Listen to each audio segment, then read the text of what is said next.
US ने जो cord bill pass किया है, एक ही शख्स या दो शख्स इसके खिलाफ खड़े हुए और उनमें एक कांग्रेस वुमेन इल्हान उमर थी। चीज ने भी पाकिस्तान को पूरी दुनिया में बुरी तरह से एक्सपोज किया। और नंगा करके अमेरिका, नंगे का मतलब बिल्कुल नंगा।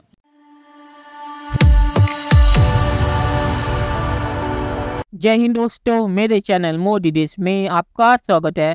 दोस्तों, इस वीडियो को लाइक शेयर और मेरे चैनल को सब्सक्राइब करना मत भूलिएगा। तो दोस्तों, आज पाक मीडिया बात करें क्वाड बिल के बारे में। अमेरिकी पार्लियामेंट ने क्वाड बिल पास की है सुपर मेजोरिटी के साथ।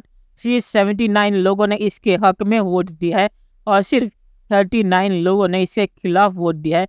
और इन 39 में से पाकिस्तानी पपेट इल्हान उमर भी शामिल है। तो इल्हान उमर इस प्रो इंडिया बिल को रोकने में नाकाम हो गई है। तो इल्हान उमर के साथ आज पाकिस्तानी मीडिया भी रोना धोना कर रहा है। इस बिल में लिखा हुआ है कि अमेरिकी जो कांग्रेस है वो भारत के पार्लियामेंट के साथ कांटेक्ट करेगी और उनके साथ मिलकर काम करेगी क्वाड को और भी ज़्यादा मजबूत करने के लिए। तो पाकिस्तान कह रहा है कि भारत और अमेरिका के रिश्ते और भी ज़्यादा मजबूत हो रहे हैं और पाकिस्तान अकेला पड़ गया है। दोस्तों, ये वीडियो बहुत ही मजेदार है, इसे आप पूरा जरूर देखिएगा। तो चलिए और इंतजार न करके वीडियो देखते हैं। कि अमेरिका के कहने में पाकिस्तान ने एक अफगानी उसे सफीर को नंगा किया और नंगा करके अमेरिका, नंगे का मतलब बिल्कुल नंगा, तो नंगा करके अमेरिका के हवाले किया गया। इसका मतलब ये है कि अमेरिका के कहने पे हमारे मुल्क के हालात खराब हैं, अमेरिका के कहने पे हम अफगानिस्तान की जंग में घुस जाते हैं, अमेरिका के कहने पे हम उसे अड्डे भी दे देते हैं। अमेरिका जो कि अमेरिका खुदा लगा हुआ है हमारे ऊपर, क्या अमेरिका जो कि हम मानते जाए अमेरिका की बात। वही बात है आज, यानी कि आपका जो टारगेट मेन मुझे अमेरिका नजर आ रहा है, लेकिन मैं किसी के खिलाफ। उस वक्त तो 100% हमारी जो थी अमेरिका और रशिया की जंग में हमने यूज हुए हैं। पूरी दुनिया का सर डिफेंस बजट बढ़ता चला जा रहा है। हर कंट्री अपने आप को डिफेंस में स्ट्रॉन्ग कर रही है और अपने बजट को 2 या 3%, इंडिया का भी बजट हुआ, उन्होंने भी 3.4 आई थिंक सो % इंक्रीज किया है डिफेंस बजट।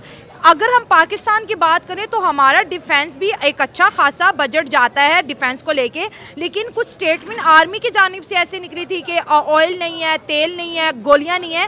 तो इस चीज़ ने भी पाकिस्तान को पूरी दुनिया में बुरी तरह से एक्सपोज किया।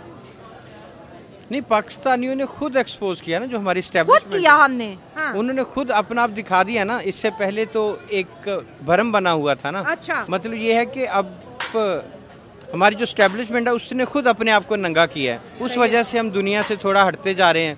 सारे के सारों का सबका झुकाव मौजूदा टाइम के अंदर इंडिया की तरफ बहुत ज़्यादा होता हुआ नज़र आ रहा है। आपने भी ऑब्जर्व किया होगा, तो हर एक कोई भी डील हो, बड़ी बड़ी इन्वेस्टमेंट हो, अंडर वाटर सी ट्रेन हो, सर वो हर चीज़ इंडिया को प्रेफरेंस दी जा रही है। हमारे पास कोई नहीं आ रहा। आप देखें कितना अरसा हो गया कि कोई मिडिल ईस्ट का कोई भी बादशाह यहाँ पर आया हो, हमारे मुल्क में कोई नहीं आना पसंद करता। क्या वजूहत बन गई हैं? ऐसी बात भी नहीं है। अल्हम्दुलिल्लाह पूरी इस्लामी दुनिया में, चाहे सऊदी अरब हो, मुत्तहदा अरब अमारात हो, दुबई हो, पाकिस्तानियों की बड़ी अहमियत है, पाकिस्तान की बड़ी अहमियत है।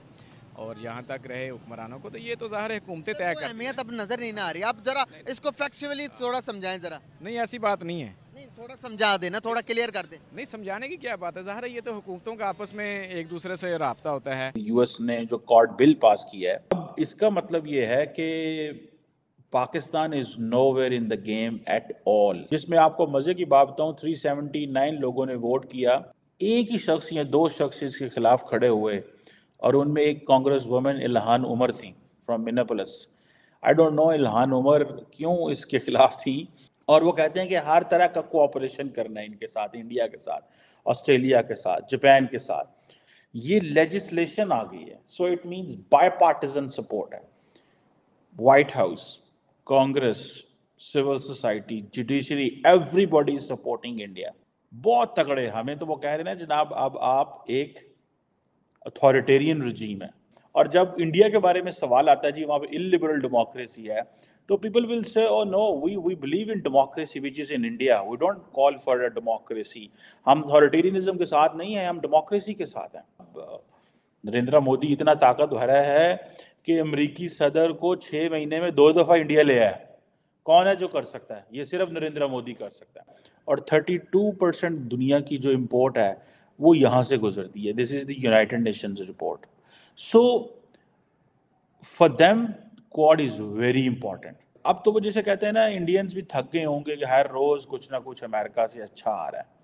तो अब क्या है ऐसा जिसको हम पिच कर सकें, एक्सेसिवली पिच कर सकें, बड़े पैमाने पे पिच कर सकें, और हम ये कह सकें कि हमें क्या करना है। सो जैसे हमने ट्रेड की बात की, इंडिया की वो ट्रेड क्या है, चाइनीज़ सारी बात है, बड़े परेशान हैं इस हवाले से, क्या है क्या नहीं। वो कहते रहते हैं कि कोई इतनी अच्छी चीज़ नहीं है, अमेरिका दगा दे जाएगा, धोखा दे जाएगा, ये है वो है, मतलब जो इस तरह की जो पॉलिटिकल लैंग्वेज में, कि पूरी की पूरी अमेरिकी कांग्रेस उठ खड़ी हो और कहे जी कि हमें इंट्रा पार्लियामेंट्री ग्रुप चाहिए, हमें इंडिया की पार्लियामेंट के साथ काम करना। सो आप ये देखिएगा कि आइंदा आने वाले दिनों में the presence will increase of the Americans in India.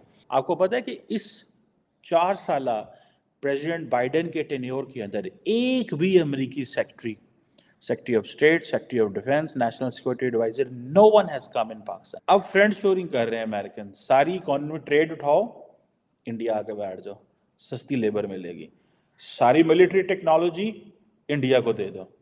लेकिन India is not going to be supporting Americans in case there is some Chinese and Americans military conflict होता है इंडो पैसिफिक में या कहीं और। इंडियंस कहते हैं we are not in treaty, we are a framework. ठीक है, अमेरिका के लिए जो सबसे बड़ी स्ट्रैटेजी है वो होप है। होप ये है कि that we will give so much to India that there will come a time कि they will start supporting us. चलिए दोस्तों, इस वीडियो में बात करते हैं तो एक क्वाड बिल इस क्वाड कॉन्फ्रेंस मजबूत करेगा, क्योंकि इस बिल के जरिए जो अमेरिकी कांग्रेस है वो बाकी जो क्वाड के देश है उन देशों के पार्लियामेंट या कांग्रेस के साथ मिलकर बातचीत करेगी, ताकि अगर सरकार बदल भी जाए और डेमोक्रेट की जगह रिपब्लिकन सरकार भी आ जाए तो कांग्रेस के जरिए ये चीज़ चलती रहेगी। और भारत के मामले में अमेरिका में बाई पार्टीजन सपोर्ट है और इसीलिए अमेरिकी कांग्रेस में ये बिल सुपर मेजोरिटी के साथ पास हुआ। जो 39 लोगों ने इसके खिलाफ वोट दिया है उनके कारणों पे मुझे जानने की ज़रूरत नहीं, क्योंकि इलान उमर के मामले पे आपको पता ही होगा कि इलान उमर ने इसके खिलाफ क्यों वोट दिया है। तो 39 लोगों से कोई फ़र्क पड़ता नहीं, 379 लोगों ने इसके हक में वोट दिया है, मतलब कि बाई पार्टीशन सपोर्ट इसमें है। तो इसीलिए ये क्वाड बिल भारत के लिए बहुत ही अच्छा है, क्योंकि इससे अगर सरकार बदल भी जाए और बाइडेन की जगह ट्रम्प भी आ जाए तब भी अमेरिकी कांग्रेस और भारतीय पार्लियामेंट इस चीज़ को चलाते रहेंगे और इसमें कोई भी रोक नहीं आएगी। और आखिर में मैं ये कहूँगा कि ये क्वाड असल में चीन के खिलाफ है, अमेरिका कुछ भी कहे, और ये इसीलिए बना है ताकि चीन का दबदबा इस रीजन में ना बन सके। तो चीन को इसमें डरने की ज़रूरत है। तो चलिए देखते हैं कि फ्यूचर में क्या होता है। दोस्तों वीडियो देखने के लिए बहुत शुक्रिया और हमारे चैनल सब्सक्राइब करना मत भूलिएगा। Thank you very much.